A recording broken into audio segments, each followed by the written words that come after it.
Alright, let's dive back into this journal entry, but this time we'll be putting on our tinfoil hats and looking at it through the terrifying cosmology of the Magnus archives and the Magnus protocol. If you thought the entry was unsettling before, just wait. The connections here are incredibly specific and, frankly, bone-chilling. So, the narrator describes this force of reality, this pervasive thing that only they can see. This immediately screams the eye, the beholding. It's the fear of being watched, of knowing too much, of having your secrets laid bare. It's the very power that fuels the Magnus Institute itself.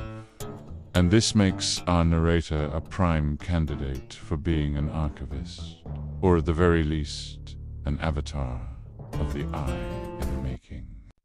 Their ability to perceive this hidden truth while everyone else is oblivious. That's the signature gift and curse of the eye. This special knowledge, this gnosis, is what separates them. But look at the cost. The narrator describes the force as so complex that you can just barely manage to grasp its essence. That's the mental toll. The overwhelming flood of information that the eye inflicts. It's a desire to know that almost always leads to your own destruction. In a very real sense, the awareness is the entity, and this leads to a profound isolation, which is a classic theme in the Magnus archive. The narrator feels disconnected because, as they say, others don't cognitively exist in the same reality. The more you know, the more alien you become. Every interaction is a performance, a mask you have to wear. This is something John Sims, the archivist himself, struggled with constantly. The eye isolates its victims, making it an existential twin to another entity, the lonely. You're surrounded by people, but you've never been more alone because you see the horrifying truth they can't. But is it just the eye? I don't think so. The text points to something more systematic, more manipulative. The idea that awakening others to this reality would be an act of cruelty suggests the subtle, controlling influence of the web, the mother of puppets. The narrator describes humanity as living in a waking dream. This concept blends a few fears together. The idea of a fluid, shifting reality has strong ties to the spiral, the fear of madness and unreality.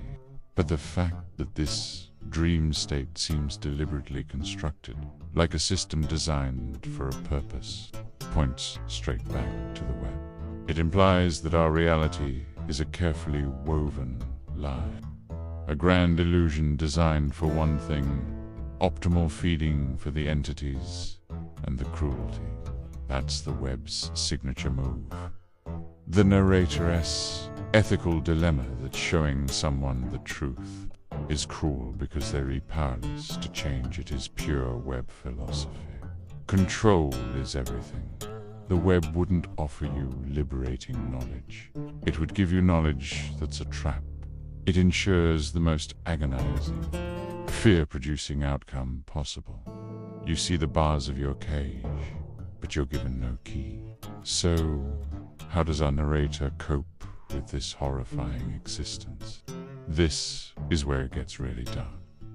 They find connection, a fleeting moment of solace in the raw anguish of others. And in the context of Magnus, this is a terrifyingly precise description of an entity's feeding process. When the journal talks about relishing their suffering, it's not a moral judgment. It's metaphysical.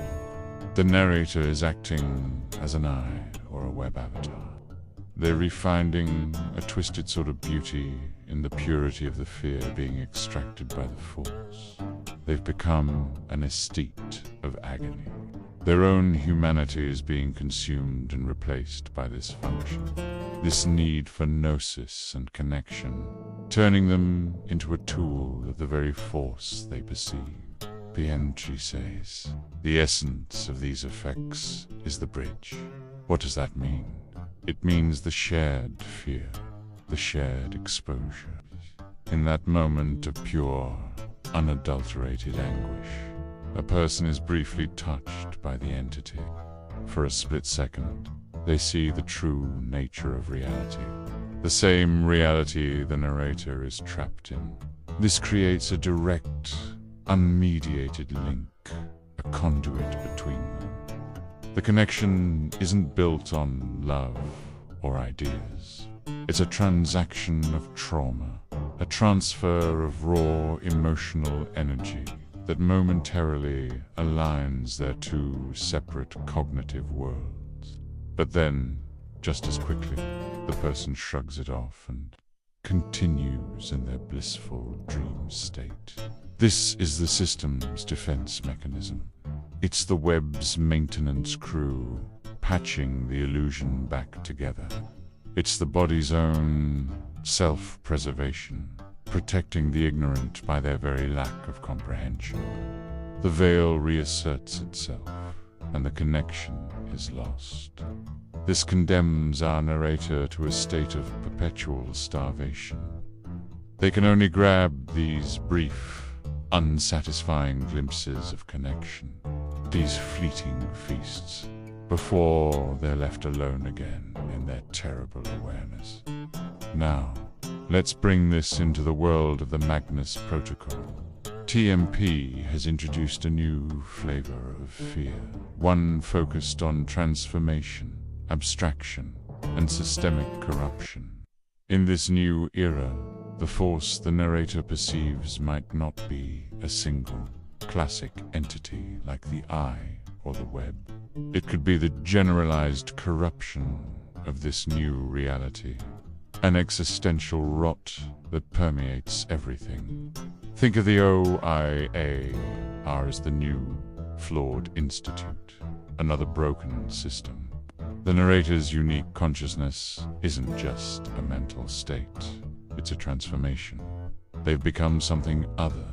They could be a victim of a protocol that went horribly wrong, or a subject who was overprocessed by these new, abstracted entities. Their isolation is no longer just philosophical, it's a literal, psychic change that makes them fundamentally incompatible with the untransformed human world. And this leads to what might be the ultimate horror in the TMP framework. It's a fate worse than death. It's not about becoming an avatar with power and agency. It's about becoming a system component, a sensor, a living archive whose only function is to register the omnipresent, abstract wrongness of the world. They are a warning sign that no one else can read, trapped in a loop of observing and briefly sharing suffering, with absolutely no possibility of escape or resolution.